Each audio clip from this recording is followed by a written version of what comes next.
para uno determinar lo de la fisiología fetal, es muy importante tener en cuenta la edad gestacional.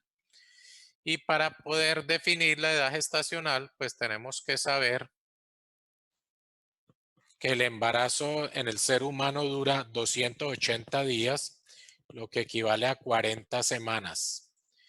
Y que para nosotros hallar la edad gestacional lo hacemos a través de la regla de Nagel, en la cual a la fecha de la última menstruación, al primer día de la fecha de la última menstruación, se le suma 7 y al mes se le suma 3 o le resta 9. Como a ustedes les quede más fácil la suma o la resta. Y con eso me va a dar la fecha probable de parto. Esa fecha probable de parto que me da es cuando la paciente te va a ajustar sus 40 semanas. Entonces, por ejemplo, si yo hago una fecha de última menstruación el 10 de julio del 2019, entonces la fecha probable de parto sería al día, que es el 10, le sumo 7 y me daría 17. Y al mes, que es el mes 7, el mes de julio es el mes 7, le resto 3, me daría 4, que es el mes de abril. Quiere decir que esta señora, con una fecha de utilización el 10 de julio, tendría sus 40 semanas el 17 de abril. Del 2020. Del 2020, correcto. Y el otro dato que es muy importante es hallar la edad gestacional. Esa edad gestacional, ¿cómo se halla? Pues contando los días desde ese primer día de la última menstruación al día de hoy que estemos haciendo la consulta. Aquí, por ejemplo, colocamos un día, sería como que el 17 de julio, agosto, septiembre, octubre, noviembre, diciembre, enero, febrero, como el 17 de febrero la fecha de consulta. Entonces lo que hacemos es 10 de julio, le faltan 21 días de ese mes, 31 de agosto, 30 de septiembre, 31 de octubre, 30 de noviembre, 31 de diciembre, 31 de enero y 17 de febrero, que sería el día de la consulta.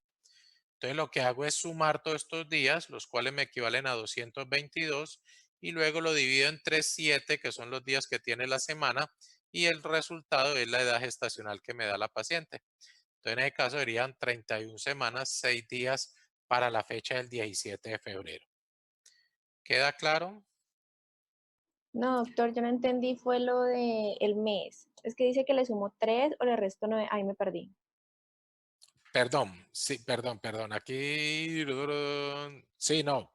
Aquí tengo un error. Este es un error. A ver, este es un error.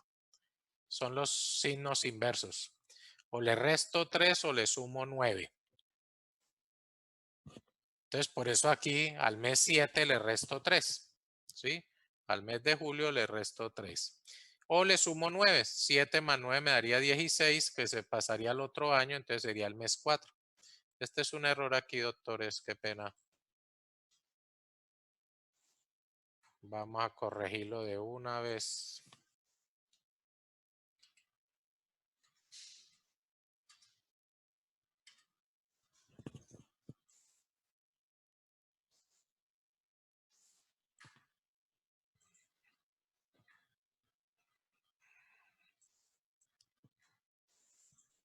Ahora sí les quedó claro. Bueno, entonces hagamos un pequeño ejercicio. Si fuera el 24 de febrero, ¿cuándo sería la fecha probable de parto? 24 de febrero. 31, pero... espera.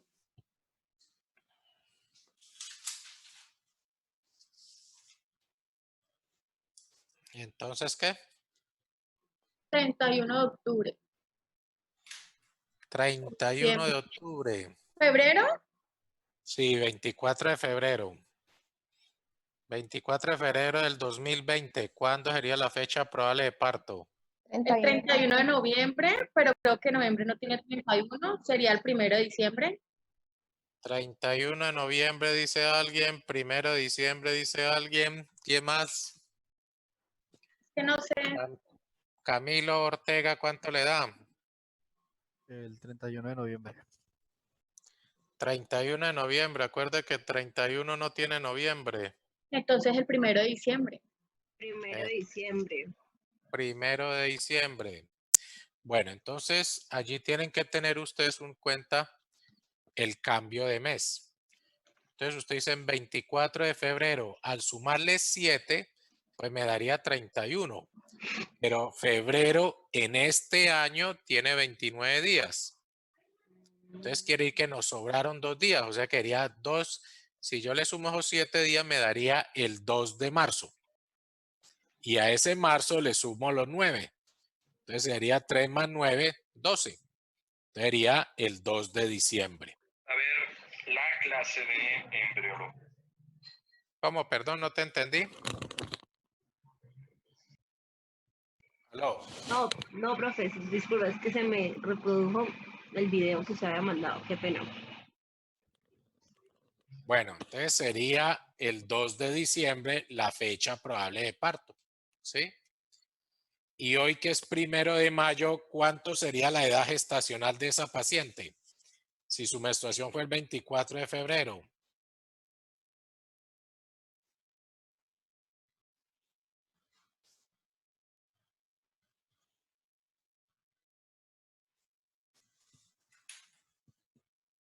Camilo Ortega, ¿qué opina? ¿Cuánto le da la edad gestacional?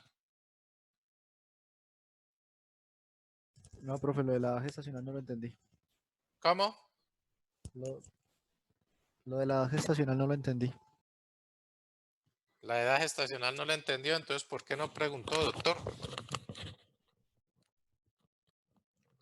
Tienen que preguntar porque se quedan con la angustia, después no van a aprender y esto es básico en una historia clínica obstétrica. Esta fue una pregunta. Sí. Usted dijo que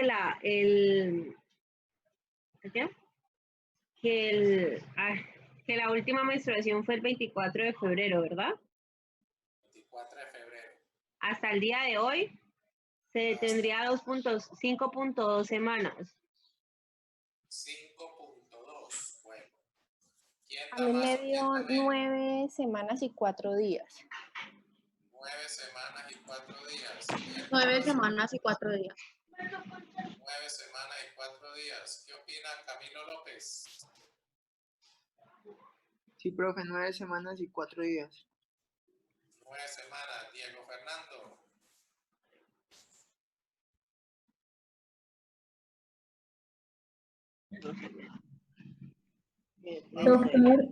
Doctor, qué pena.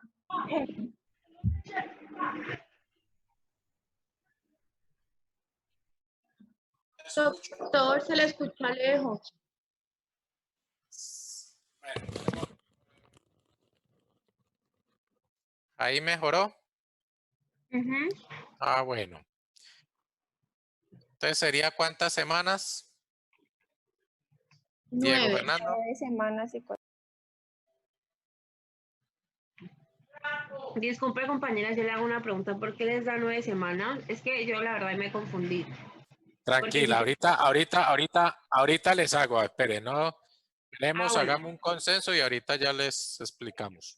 Bueno, Cuéntame, Diego, ¿cuánto? 12 semanas y 2 días. Bueno, Stephanie, ¿cuánto le dio Stephanie Arévalo? 9 semanas y 4 días, doctor.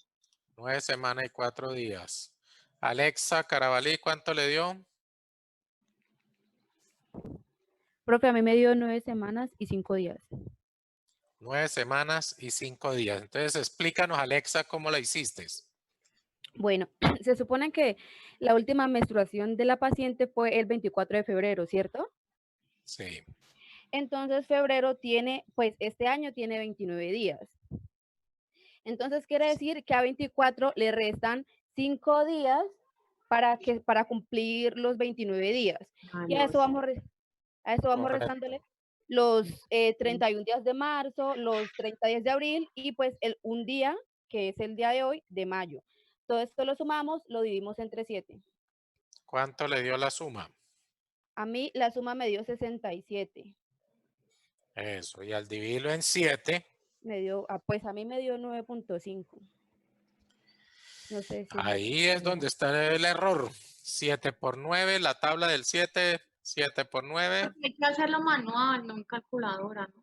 No, es que no estamos viendo en calculadora, estamos usando la cabeza. 7 por 9, 63. ¿Y a 67 cuánto es?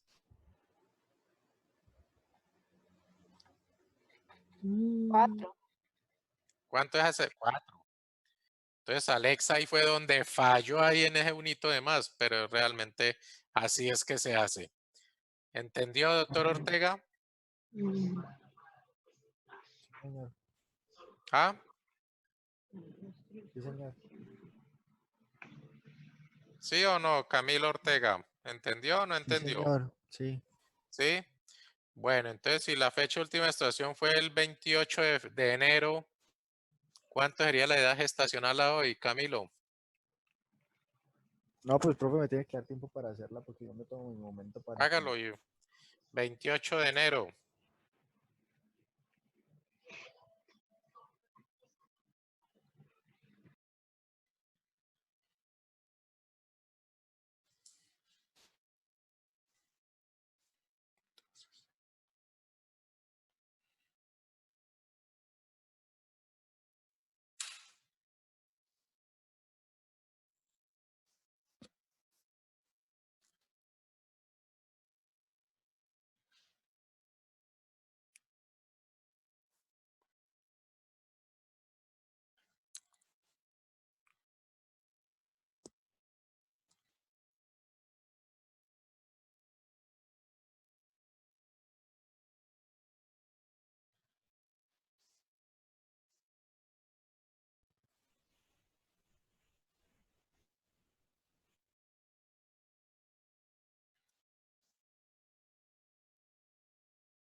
¿13 semanas, 2 días?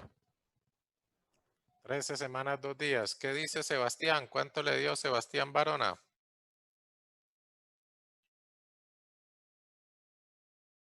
13 semanas. ¿Cuánto?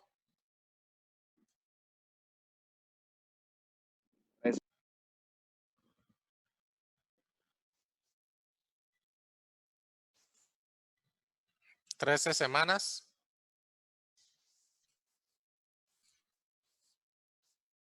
13 semanas y le dio días o no le dio días.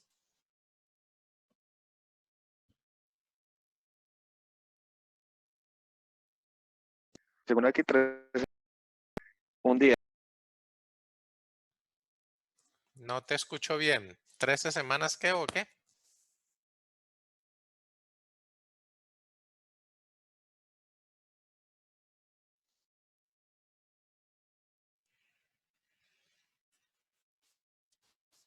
Recuerden de abrir el micrófono cuando vayan a hablar. Entonces, ¿cuánto le dio Sebastián? 13 semanas, 2 días, doctor. 13 semanas, 2 días. ¿Qué opina Ana Sofía?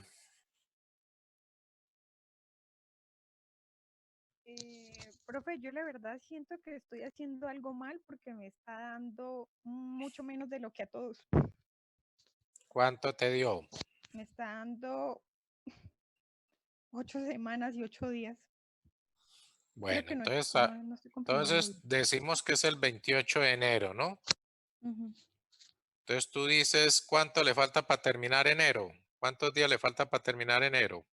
3, 3 días, listo. Febrero, ¿cuántos días son? 29. 29. Y 3, 32. Ujú. Marzo tiene Tiene 31. Ah, tiene 30. serían 63. Abril tiene 30. Entonces serían 93. No, pues hágalos hágalo en el papel. Yo voy llevando la cuenta, pero no se angustie. Anote usted en el papel y luego hace la suma. Ujú. Da 94 y dividido 7. 94 dividido en 7. Da 13 semanas y 3 días.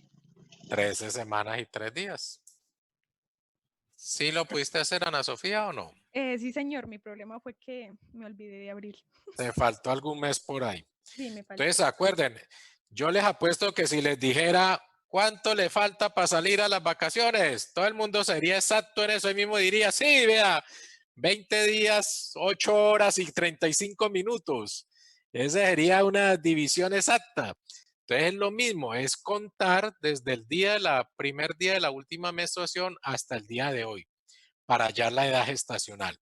Esos son dos datos que son muy, muy importantes en obstetricia. La fecha probable de parto y la edad gestacional. ¿Listo? Bueno, entonces pasando ya, habiendo visto lo de la edad gestacional y la fecha probable, vamos a ver ya el desarrollo del feto, que es lo que corresponde al tema de fisiología fetal. Entonces, recordamos lo del ciclo menstrual, que sabemos que apenas hay la ovulación, en el tercio distal de la fimbria se debe ver la fecundación. Y luego alrededor de 8 a 10 días, ese óvulo fecundado pasa por las fases de mórula, blástula y como blastocitos comienza a ver la anidación. Ese periodo entre la fecundación y la implantación es lo que se ha denominado el periodo preembrionario o de blastogénesis, que va hasta las 2 primeras semanas después de haber sido fecundado el óvulo. ¿Sí? En este periodo siempre se ha denominado el periodo de todo o nada. ¿A qué se refiere esto? Que si la paciente algo le pasa, o el bebé se muere o no le pasa nada. Entonces es del todo o nada. Entonces, en general, en esas 2 primeras semanas, si usted hace la cuenta de que la mujer menstruó el día 14, más 2 semanas sería el día 28. En esa todavía la mujer todavía ni sabe si está en embarazo o no porque todavía está esperando su menstruación. Entonces, eso es como una especie de mecanismo de defensa porque en esas 2 semanas la mujer no sabe que está en embarazo y puede hacer cosas que de pronto pensando que no lo está, lo hace y si hubiese algún problema habría un daño al feto. Pero resulta que en ese periodo preembrionario tiene que ser que haya algún daño tiene que haber alguna anoxia muy severa para que haya una muerte del embrión. En general, el embrión prosigue en esas 2 primeras semanas a pesar de las noxas que pueda tener. Entonces, ese periodo preembrionario, que son las 2 primeras semanas, pasa al periodo embrionario, que es ya desde la tercera semana hasta la 8ª semana y 6 días, posfecundación. En este periodo va desde la gástrula, entonces el blastocito cuando cambia de periodo preembrionario al embrionario, ha tenido un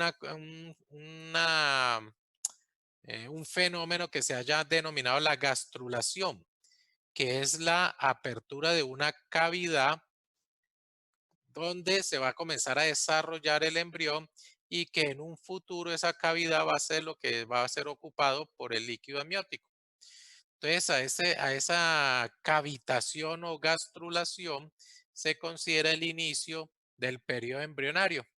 Y ese periodo embrionario va hasta la semana, como les digo, 8 semanas, 6 días, y es donde ocurre principalmente la organogénesis. En este periodo sí, si algo ocurre, si hay algún daño, alguna noxa, pues podemos afectar grandemente al feto y producirle alguna malformación fetal. Entonces es el periodo más vulnerable donde se producen las malformaciones. Este es el periodo que casi siempre hay que evitar la mayoría de las drogas para que no vaya a haber daños al feto durante esa época. Después de ese periodo embrionario viene el periodo fetal, que es ya desde el inicio de la 9ª semana hasta el término de la 40ª semana.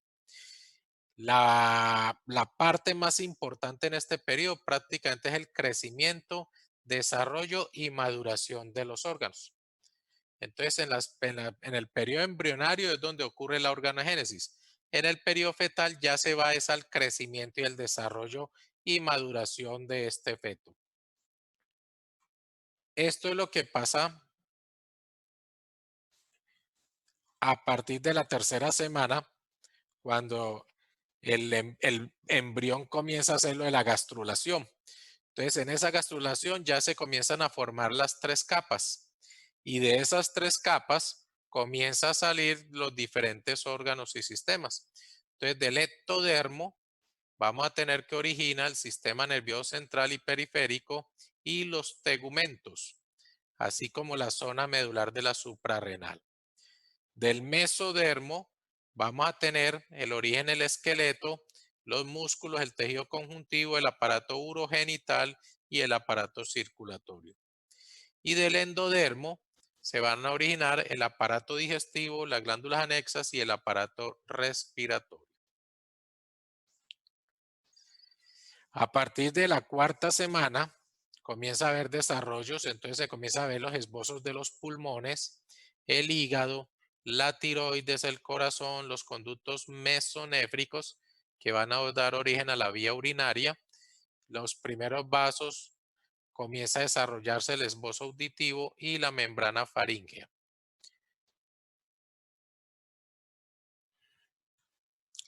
Entonces, a partir de otros hallazgos, por ejemplo, a partir de la octava semana, los genitales externos comienzan a distinguirse.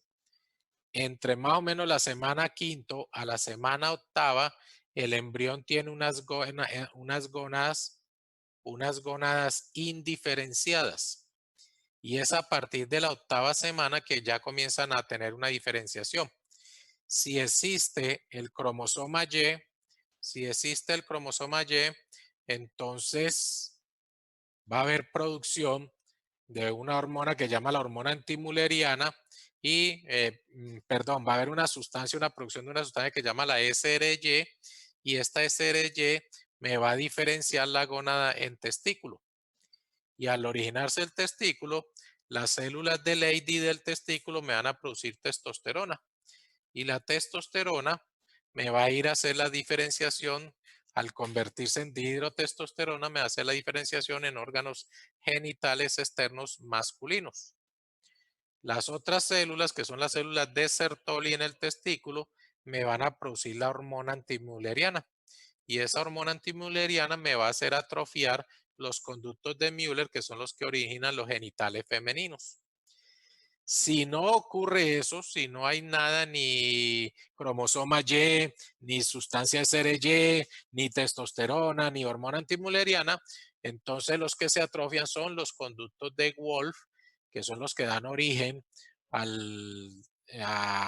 los genitales masculinos, quedando el conducto de Müller, y del conducto de Müller se va a desarrollar las trompas, el útero y el tercio superior de vagina. A la semana 12 o 13, entonces se van a producir, ya a desarrollar el sistema óseo y muscular. Esto es muy importante tenerlo en cuenta la semana 12, cuando se va de pronto a hacer un legrado. A partir de la semana 12 ya está el sistema osteomuscular, de tal forma que si usted comienza a extraer partes fetales, pues va a extraer partes fetales con hueso. Y muchas veces esos huesos pueden romper el útero cuando usted está haciendo un legrado. Entonces, después de la semana 12, nunca se aconseja hacer un legrado, sino colocar droga para que el útero expulse el feto, y cuando ya se expulse el feto, entonces ahí sí poder hacer el legrado y hacer la limpieza de la cavidad. Antes de la semana 12, como no hay formación ósea, entonces sí se puede hacer el legrado, porque lo que se va a sacar es tejido blando y eso no daña el útero. Entonces es muy importante tener presente esta semana 12 el origen del sistema osteomuscular. A la semana 16, pues ya vamos a encontrar los genitales bien diferenciados, la piel se va a encontrar delgada, lisa y transparente. A la semana 25 aparece el pelo en la cabeza, las glándulas sebáceas comienzan a ser funcionales y comienzan a producir junto con unas células descamadas aparece el vermis gaseoso, que ustedes van a ver eso en los recién nacidos como una cremita blanca que aparece en la piel. Ese es el vermis gaseoso. A la semana 28, esto es muy importante porque esto le sirve a uno como parámetro para tener una orientación cuando le traen las ecografías, a ver si el bebé está ganando o no bien peso. Entonces, a la semana 28, el feto debe pesar alrededor de 1000 gramos y medir 35 centímetros. En esta época ya hay una maduración de sus órganos y hay puede controlar en cierta forma su temperatura.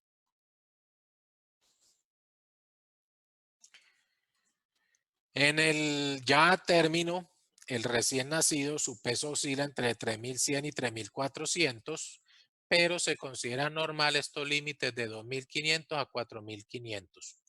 Por debajo de 2500 se considera bajo peso al nacer, por encima de 4500 se considera macrosomía.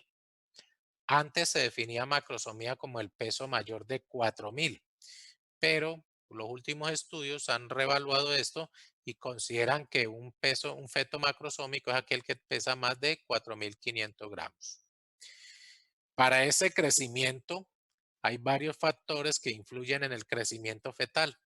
Factores genéticos, entonces es las familiares que son sus padres, sus tíos son altos, grandes, acorpados, o por el contrario, pequeñitos, de baja talla, bajo peso, los familiares. Entonces, esa parte genética influye en el crecimiento del feto.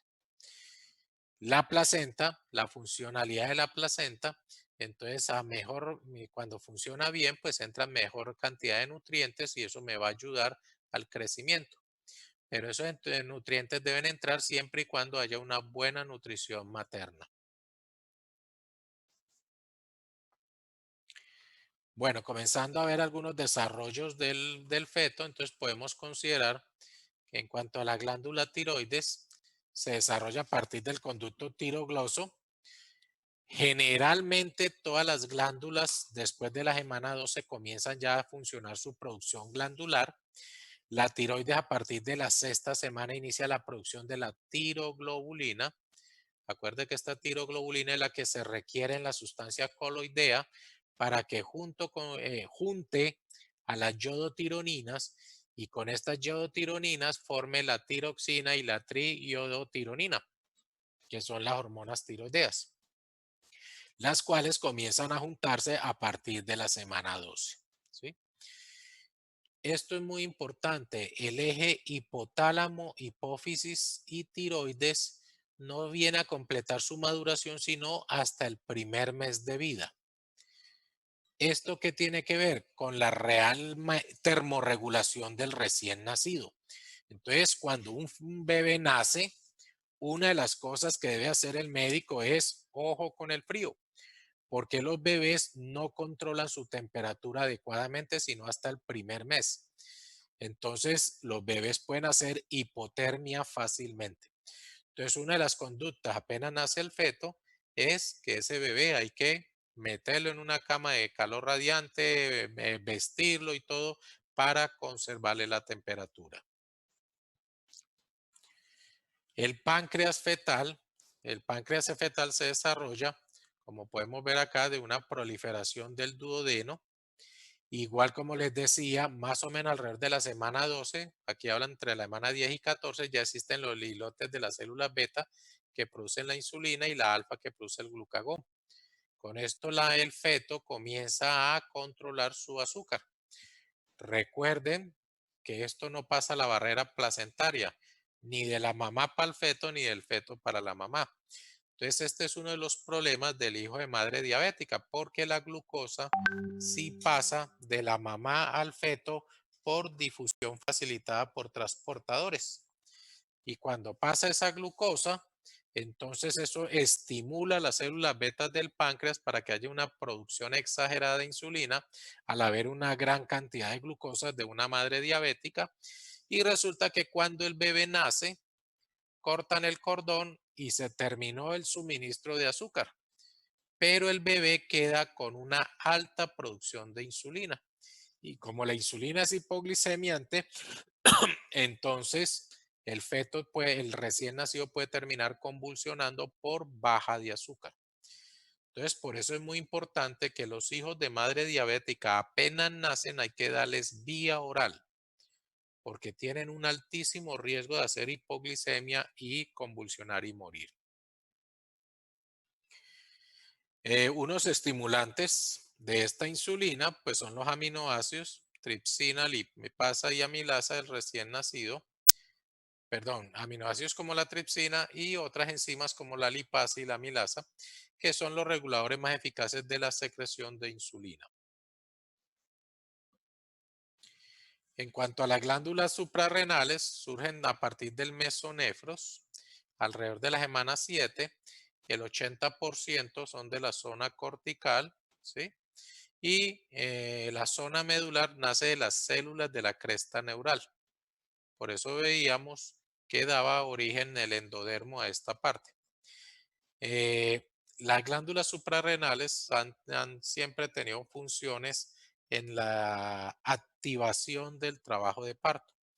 Por eso son estimuladas por la ACTH y la ACTH va aumentando en la medida en que aumenta el embarazo. Al ir aumentando el ACTH me va a hacer que las glándulas, que la corteza suprarrenal me produzca mayor cantidad de cortisol.